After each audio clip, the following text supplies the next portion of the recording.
Well, I taught him the floater, so we can talk about the floater. Welcome to the Putback on SNY.TV. I'm Ian Begley here with Chris Williamson. Chris, what do we have for the baseline this week? Well, Ian, as we look at Tom Thibodeau's rotations, they have some interesting developments. So what really sticks out to you when you look at his rotations right now?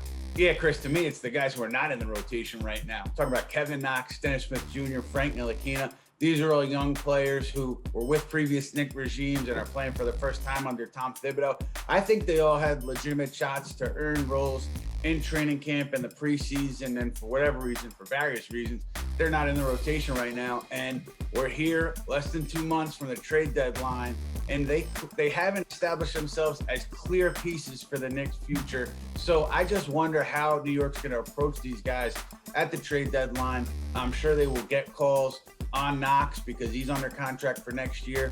Ntilikina, Smith Jr., it's a little bit of a different situation because they will be restricted free agents in the offseason. I don't know how much teams would be willing to part with to acquire those guys. But given that they are not regular players in Thibodeau's rotation, it leads you to assume at least that the Knicks are going to take calls on these guys leading into the deadline. Joel Justus is an assistant coach on John Calipari's staff at Kentucky, and he's worked with Wildcat products such as Immanuel Quickley.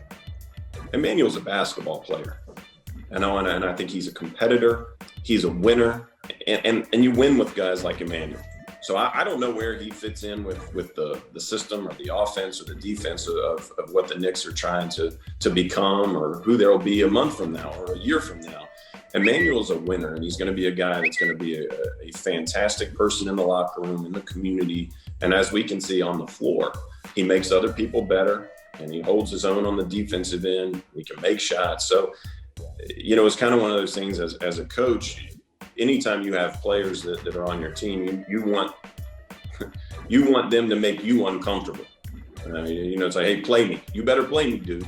It's kind of what I want. What we want is, all right, let's figure it out. How early were the Knicks in on Immanuel as a potential draft pick? And was it before Kenny came to them? And I'm also wondering just how much of an advantage did they have in the draft process because they had Kenny and his intel on Immanuel? I think that the Knicks have a unique kind of setup with Leon, and Wes, being there in the front office and their relationship, with Coach Cal, and just the background, probably a better idea as to what Kentucky, kind of has to offer. But I know that there was tons of interest in Immanuel, kind of anywhere from that. It was a wild draft. We all know that. There was such, unique ranges of guys. And I think he was being talked about anywhere from 17 to 40. Why he went where he went, I'm not 100% sure, but I think that they had seen a young man who gets better, and what you knew you were getting with that pick is a kid that's going to work hard. You knew he was going to be a tremendous person in the locker room, and he was first and foremost a cultural pick, for them. That, hey, this kid's going to work, and he's going to push people, and he's going to make people uncomfortable the second he walks in that locker room or on that practice floor. And whether he was playing like he is right now, or whether he was kind of, waiting his turn, he was going to be a guy that was going to, make people uncomfortable as they're looking over their shoulder. Welcome back to Ball Street, where the Knicks trend is your friend. And I thought for this week, Ian, we would bring a different type of stock to the table, the Dallas Mavericks, because this week marked the 2-year anniversary of the KP trade.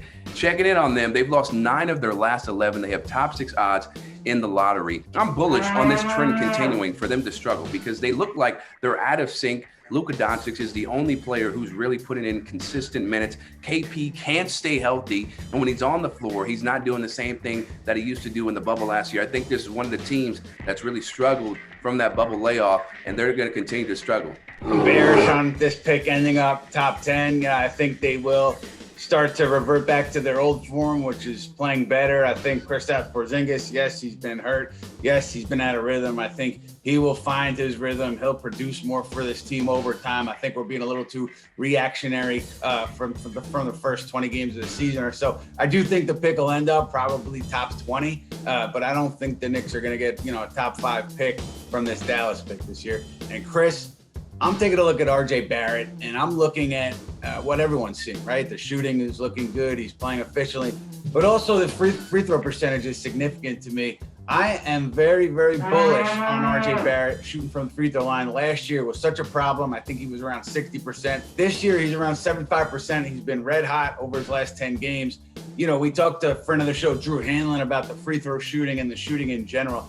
I'm very bullish on Barrett from the line and how that could transform his game going forward. And last but not least, we're talking about IQ a lot this week, and I'm talking about the guy in front of him, Elfrid Payton. And it's really hard not to be bearish, but Tom Thibodeau has a plan, and based on how everything's going, I'm bullish on Payton continuing to start. Because for me, it's not about who starts the game, it's about who finishes it. And IQ clearly has the trust, or Tom Thibodeau clearly has the trust of IQ late game situation. So even though Elfrid Payton is not doing what he needs to do as a starter, I think it's working out fine for the Knicks right now, and IQ is going to continue to come off the bench and finish games. I think so too. I'm bullish on that. And I think just thinking about how Tom Thibodeau has approached this so far, I think it's logical to think that Payton continues to start. The one caveat is if the Knicks continue to get off to slow starts, beginning of the first quarter, beginning of the second half, maybe he then makes a change. But two things that I think about. One, if you put Immanuel Quickley in a lineup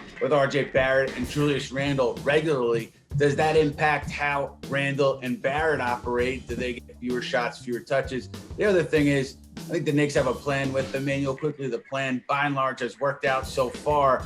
So because of that, maybe they deserve the benefit of the doubt a little bit on how they're operating with Quickley moving forward. I am bullish on Payton continuing to start for the foreseeable future.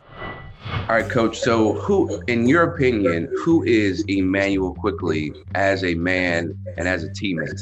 Shoot, Chris, I tell you, I mean, the most important thing I've always thought about Immanuel is he is so grounded and secure in who he is. And that's such a credit to his upbringing, a strong Christian young man who, is always there for somebody else, who has a big heart for his teammates, has a big heart for anyone else that he really meets. And I think you're only going to see that there in New York, on full display, of who he is as a person.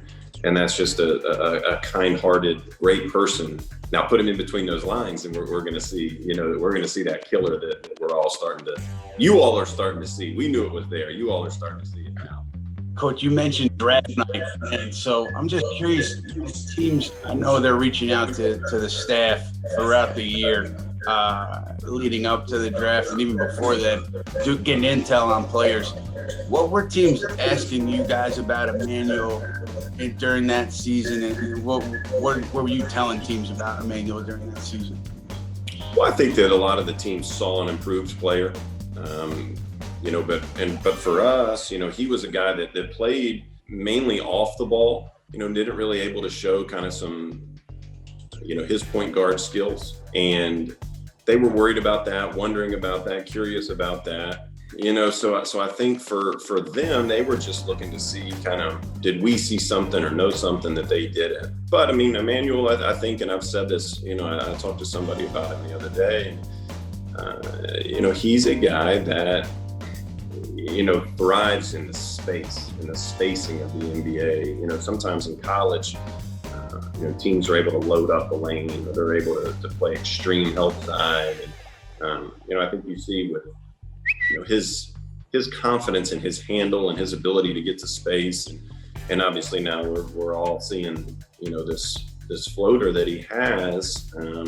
And he's able to kind of use that in space, because you're looking at, a very deceptive shot that doesn't allow a shot blocker kind of timing, to find ways to block the shot, and probably does it, in a better clip there than he did kind of in the college game, just because the rules are different.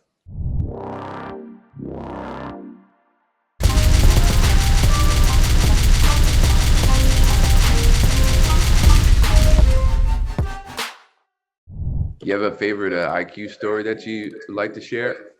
You just see young people grow up in front of your eyes, and I'll tell it. I mean, we were practicing, and it was one of those dog Vegas practices, and guys were just kind of getting a little chippy and jawing at each other, and And we were kind of egging it on a little bit. You know, it was young. It was an early season practice. And it got to the point guys were grabbing jerseys and kind of being a little bit chippy, like I said, and dirty. And Cal say, you know, the next guy that grabs a jersey, we're running. And like literally the next play, one of the kids grabs Immanuel's jersey as he was kind of coming off like a pin down, turnout screen.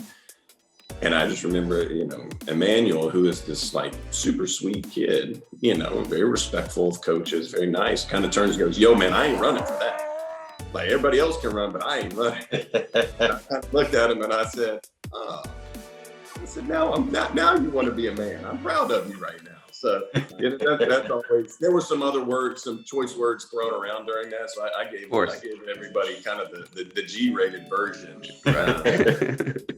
Now, wait a second. Did he end up running with the group or did he not run? Nobody ran. That was the best part. You know, wow. Because, you know, like it was kind of like, and even Cal kind of looked at him like, okay, so you do have this side in you. So it was, that's always my favorite quick story. And I believe me, any time that I see him, I remind him of the day that he became a man in Kentucky. For Coach Joel Justus and Chris, I'm Ian. We'll see you next week on the Putback.